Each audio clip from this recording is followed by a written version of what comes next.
आज आपण बनवणार आहोत खानदेश श्रीही नागपंचमी स्पेशल खीर कानोल्यांची रेसिपी। तर नमस्कार, स्वागत आहे तुमचे खमंग रेसिपीज कट्टा या चॅनलवर। मी प्रतिभा तुम्हा सर्वांचे मनापासून स्वागत करते। तर तुम्ही इथं बघू शकता अगदी सोप्या पद्धतीने ही कानोल्यांची रेसिपी बनवणार आहोत। अगदी सुटसुटीत असे कानोले होतात। तर ही रेसिपी कशी बनवायची ते आज आपण पाहणार आहोत। सुरुवातीला आपण खीर बनवणार आहोत। त्यासाठी अर्धा वाटी तांदूळ मी घेतलाय। बासमती तुकडा हा आहे। तुम्ही इंद्रायणी वापरला तरी सुद्धा छान होते ही खीर। तर 2 ते 3 पाण्याने स्वच्छ धुवून 2 वाटी पाण्यात आपल्याला भिजत घालायचे। तर 4 तासासाठी मी ही भिजत घालणार आहे। आता झाकण ठेवूया। इथं आपल्याला कानोल्यांचं पीठ मळून घ्यायचं आहे। त्यासाठी गव्हाचं पीठ घेतलंय मी इथं 2 वाट्या। पीठ चाळून घेतलंय, चिमूटभर मीठ घालायचंय आणि याचा एक छान असा घट्टसर गोळा मळून घ्यायचा आहे। तर आपण चपातीला मळतो त्यापेक्षा थोडंसं घट्ट हे पीठ मळून घ्यायचं आहे। तर थोडं थोडं पाणी घालून हे पीठ आपल्याला मळून घ्यायचे। तर अशा पद्धतीने हे पीठ मळून झाले। आता या पिठाला थोडासा तेलाचा हात लावून परत एकदा व्यवस्थित करून घ्यायचे। तर अशा पद्धतीने हे पीठ मळून झाले। आता हे आपल्याला 10 मिनिटासाठी रेस्टला ठेवायचं आहे। त्यासाठी मी हे झाकून ठेवणार आहे।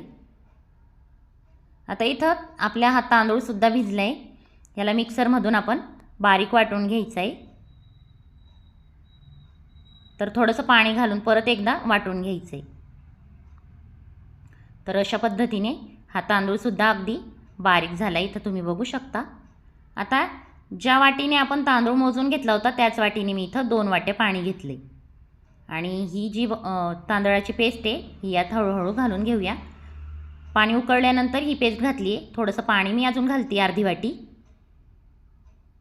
गॅसची फ्लेम लो ठेवायची आहे। एका हाताने ढवळायचं आहे, दुसऱ्या हाताने ही पेस्ट घातली आहे। त्यामुळं काय होतं, गुठळ्या होत नाही। चिमूटभर मीठ घातले। काही ठिकाणी ही खीर तांदळाची करतात तर काही ठिकाणी गव्हाची करतात। तर मी इथं 2 वाट्या दूध घेणार आहे। तर खानदेशाचं म्हटलं तरी सुद्धा थोड्याफार फरकाने काही फरक असू शकतात। प्रत्येक ठिकाणची वेगवेगळी पद्धत असते। तर मी इथं थोडंसं ओल्या खोबऱ्याचा तुकडा घेतलाय। आता हे किसून घेणार आहे। खीरची फ्लेम आपण लो ठेवली आहे। त्याचबरोबर अगदी थोडं जायफळ घेतलंय किसून। तर खोबऱ्याबरोबरच मी जायफळ घेतलंय किसून, तर पाव चमचा ते सुद्धा आपल्याला यात घालायचं आहे। त्याचबरोबर तुमच्या आवडीनुसार ड्रायफ्रूट तुम्ही इथं वापरू शकतात किंवा नुसत्या चारोळ्या घातल्या तरी काहीच हरकत नाही। थोडीशी वेलची पावडर टाकली आहे जी की मी साखरेबरोबर वाटून ठेवत असते। व्यवस्थित मिक्स करून आता यात घालूया 1 वाटी साखर। अर्धी वाटी तांदूळ घेतला होता त्याच वाटीने मी 1 वाटी साखर घातली आहे। 1 चमचा साजूक तूप घालूया आणि आता हे परत आपल्याला 5 ते 7 मिनटं लो फ्लेमवर छान उकळू द्यायची। अगदी सोप्या पद्धतीने ही खीर आपली तयार होते। तर सुरुवातीला पाणी घातल्यानंतर 7 ते 8 मिनटं आपण छान तिला शिजवून घेतली होती। आता गॅसची फ्लेम बंद करून आपल्याला हे झाकून ठेवायची। तर खीर आपली तयार झाली। तर इथं पीठसुद्धा आपण व्यवस्थित एकदा मळून घ्यायचे आणि छोटे छोटे गोळे आपल्याला काढून घ्यायचे। गॅसवर मी पाणी उकळत ठेवले आणि चाळणीला सुद्धा तेलाने ग्रीस करून घेतले। तर लिंबा एवढा एक गोळा करून पीठ लावून आपल्याला हे कानोले लाटून घ्यायचे। तर अशा प्रकारे आपण कानोले लाटून घेणार आहोत। तर आपल्याला छान असे पातळ लाटून घ्यायचे। आपण चपाती लाटतो त्यापेक्षा थोडी पातळ ही पोळी लाटून घ्यायची। तर तुम्ही इथं बघू शकता छान अशी पातळ पोळी लाटून झाली। आता याला तेल लावून घ्यायचं व्यवस्थित। संपूर्ण तेल लावून नंतर ही पोळी आपण फोल्ड करूया। तर अशा पद्धतीने तेल लावून झाल्यानंतर ही पोळी अशी फोल्ड करून घ्यायची आहे। इथेही व्यवस्थित तेल लावून आपण आता त्रिकोणीय घडी करून घेणार आहोत। तर अशा पद्धतीने हा कानोला तयार झाला आहे। लो फ्लेम केली आहे, पाणी खाली उकळलं आहे म्हणून। आता दुसरे कानोलेही आपल्याला लाटून यात ठेवायचे आहेत। तर त्याच पद्धतीने मी ही पोळीसुद्धा लाटून घेतली पातळ अशी।